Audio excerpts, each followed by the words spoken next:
صحابہ فرماتے غزوہ احد کے موقع پر ہم نے نبی پاک علیہ السلام کے رخ زیبا پر خون بہتا ہوا دیکھا۔ کفار نے سنگ باری کی، تکلیف دی حضور کو، مقدس رخساروں پر خون بہا۔ ہم نے عرض کی یا رسول اللہ دعا کرے نا یہ برباد ہو جائے۔ تو نبی پاک علیہ السلام نے فرمایا مجھے لان تان کرنے والا نہیں بنا کے بھیجا گیا، مجھے رحمت بنا کے بھیجا گیا۔ اور نبی کریم نے دعا فرمائی یا اللہ انہیں ہدایت عطا فرما۔ اس موقع پر جب حضور کو ذاتی طور پر تکلیف دی گئی ہے، مقدس چہرہ نور پر خون بہ رہا ہے اور صحابہ کے کلیجے پھٹ رہے ہیں، اور احد کے میدان میں حضور کا وہ رنگین چہرہ خون سے بھرا ہوا دیکھ کر طبیعتیں مچل رہی، تڑپ کے عرض کی حضور کریں دعا یہ تباہ ہو جائیں۔ فرمایا نہ بھائی، کوئی لان تان کرنے والا نہیں، مجھے تو رحمت بنا کے بھیجا گیا۔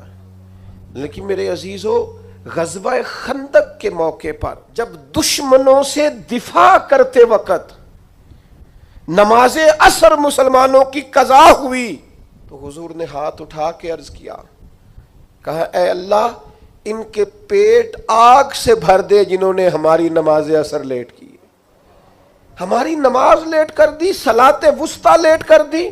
ہمیں تیرے حضور جھکنا تھا، ہمیں وہ نماز پڑھنی تھی جو بڑی قیمتی ہے، نماز عصر، انہوں نے ہماری نماز لیٹ کر دی، ان کے پیٹ آگ سے بھر دے۔ حضور کا سارا چہرہ لہو سے بھرا ہے، پر ذات کے لیے دعا نہیں کی کہ یہ تباہ ہو جائیں، پر ایک نماز لیٹ ہو گئی۔ صحابہ کی عصر قضا ہوئی تو کریم نے ہاتھ اٹھا کے کہا یا اللہ بھر ان کے پیٹ آگ سے۔ او سنگیو، آؤ یارو اپنا اخلاق تو دیکھیں، میری بھی فجر قضا ہے، میرے پتر کی بھی قضا ہے، میری جوان بیٹی بھی جم کے سو رہی، کبھی ماتھے پر شکن تک نہیں آئی، لیکن میری روٹی لیٹ ہو جاتی ہے تو میں سارا گھر سر پہ اٹھا لیتا ہوں، زمین آسمان ایک کر دیتا ہوں۔ میرے بچے، آپ کے بچے ہماری نگاہوں کے سامنے وہ پوری طرح بری سوسائٹی کا شکار ہو جائیں اور وہ جانے کس کس گناہ میں لگ جائیں، معاذ اللہ شکن تک نہیں آتی، لیکن میرے کپڑے وقت پر استری نہیں ہوئے، مجھے ٹائم پر فلاں چیز نہیں دی گئی، آسمان سر پہ اٹھا لیا جاتا ہے۔